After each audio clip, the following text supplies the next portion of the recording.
एक राजस्व घाटा होता है। राजस्व घाटे में को निकालने का तरीका क्या है कि राजस्व खर्च को आप आगे रखते हो और राजस्व प्राप्तियों को पीछे रखते हो, माइनस करते हो, तो इसको राजस्व घाटा कहते हैं। सूत्र वैसा ही रहेगा जैसा है, मतलब अगर प्राप्तियां ज्यादा हो जाएगी तो घाटा माइनस में आ जाएगा, तो आपको चिंता नहीं करनी है कि घाटा माइनस में कैसे आ गया, जैसा भी है वैसा आ जाएगा। वो प्लस में आएगा तो भी ठीक है, ज्यादा तो हमारे इंडिया में प्लस में ही आता है, तो घाटा रहता है कहने का मतलब, प्लस में आने का मतलब। उसके बाद प्रभावी राजस्व घाटे का कॉन्सेप्ट है।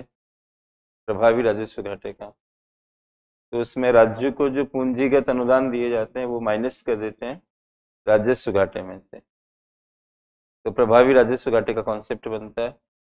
उसके बाद हमने राजकोषीय घाटा पढ़ा था, उसमें कुल खर्चे पहले रखोगे आप और उसमें से माइनस करोगे ऐसी प्राप्तियां जिनसे ऋण पैदा नहीं होता। सारी प्राप्तियां जो आपने पढ़ी जो लाइबिलिटी वगैरह जनरेट नहीं करती, उनको आप माइनस करेंगे।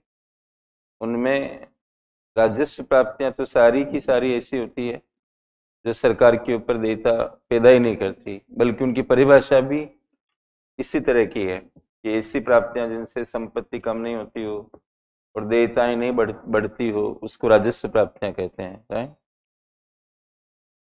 तो राजस्व प्राप्तियां तो देयता पैदा करती ही नहीं है, तो देयताओं से उनका कोई मतलब नहीं है, तो देयताएं राजस्व प्राप्तियां एक आ जाएगी क्योंकि वो देयता पैदा नहीं करती। और जो पूंजीगत प्राप्तियां हैं उनमें चार एग्जाम्पल मैंने आपको बताए, तो चार में दो देयता पैदा नहीं करती है और उनको एनडीसीआर भी कहते हैं, नॉन डेट कैपिटल रिसीट। इसलिए हमारे फॉर्मूले में क्या था, राजस्व प्राप्तियां प्लस एनडीसीआर, इनको जोड़ के आपस में फिर माइनस कर लेंगे हम कुल खर्चों में से इनको, तो जो बचेगा वो क्या होगा, राजकोषीय घाटा। और जितना राजकोषीय घाटा होता है, मैंने एक न्यूमेरिकल बताया था आपको, जितना राजकोषीय घाटा होता है उसके बराबर ही सरकार को उधार लेने की आवश्यकता पड़ती है। ये एक अलग बात है कि हमारी सरकार उतना उधार नहीं लेती है, क्योंकि सरकार को अन्य देयताओं से भी कुछ मिलता रहता है। अन्य देयताओं में ये भविष्य निधि की जमाएं और क्या कहते हैं राष्ट्रीय बचत वो सर्टिफिकेट जो होते हैं, नेशनल सेविंग सर्टिफिकेट, राष्ट्रीय बचत पत्र, किसान विकास पत्र, इस तरह के सुकन्या समृद्धि योजना, लोग पैसा जमा कराते रहते हैं। क्या होता है, बैंक बैंक भी कैसे काम करते हैं, उनको पता है कि सारे जमा कराने वाले एक साथ नहीं आते हैं। आप बैंक में जमा कराते हो तो कोई कोई जाता रहता है ना बैंक में, सारे लोग तो जाते नहीं है। तो बैंकों को आइडिया होता है कि हमारे पास जितनी जमा है उसमें से कितना लोग निकालने के लिए आते हैं। अगर उनको अनुभव से पता लग जाए और मान लो ज्यादा आ भी जाए, तो उनके पास कोई सिस्टम हो जिससे वो उसको पूरा कर सकें। तो बैंकों की ब्रांचें रहती है ना आपस में, वो कहेंगे चलो 1 घंटा वेट कर लो, पैसा मंगवाते हैं अभी, ऐसा भी होता है कई बार। और रेपो रेट से भी बैंक उधार लेते हैं।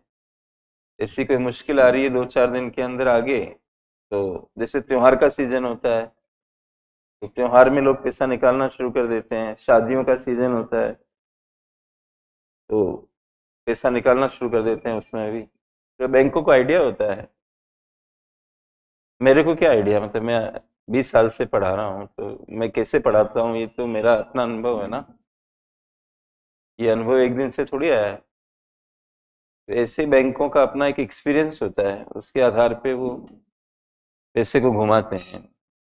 पर हमने ऐसा सिस्टम बना रखा है कि कोई क्राइसिस नहीं आ सकता है, आरबीआई से पैसा मिल जाता है, ऐसे बहुत सारे रूट्स होते हैं।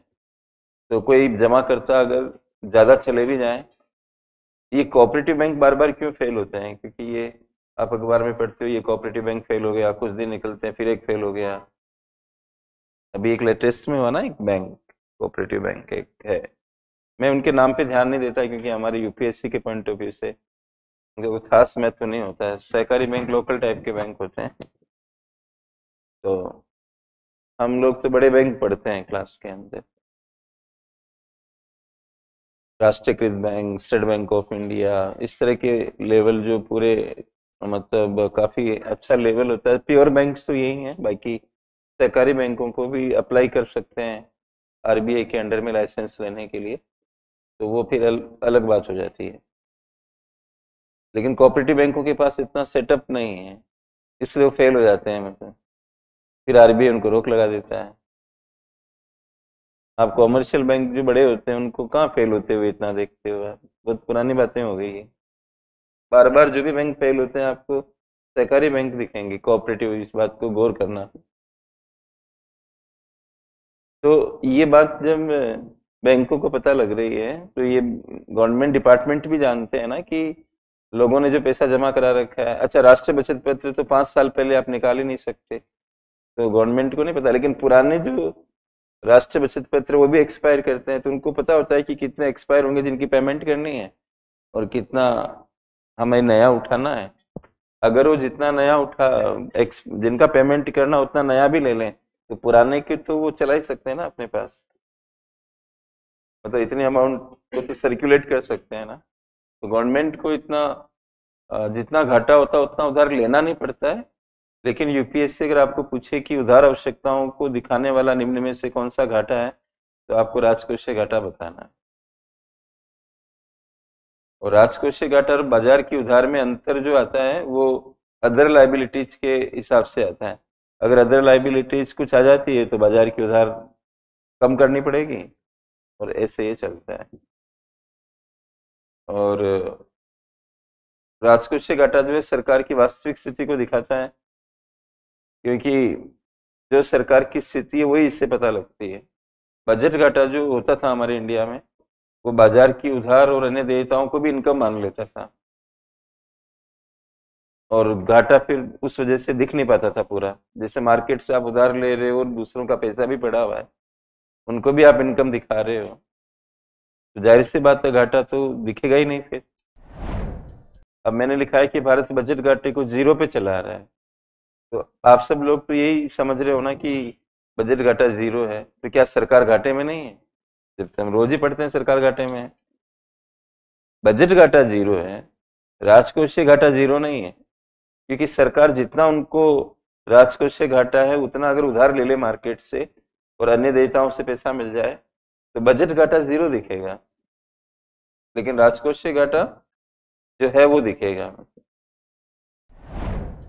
बजट घाटा 0 से ज्यादा कब आता है? जब बाजार से उधार और अन्य देयताओं से भी आपकी पूरी नहीं पड़ पाती है और खर्चे बहुत ज्यादा होते हैं। मैंने बताया था कि युद्ध के टाइम पे कई तरह की आपात परिस्थितियां हो सकती है जिसमें सरकार को ज्यादा खर्च करना पड़ सकता है।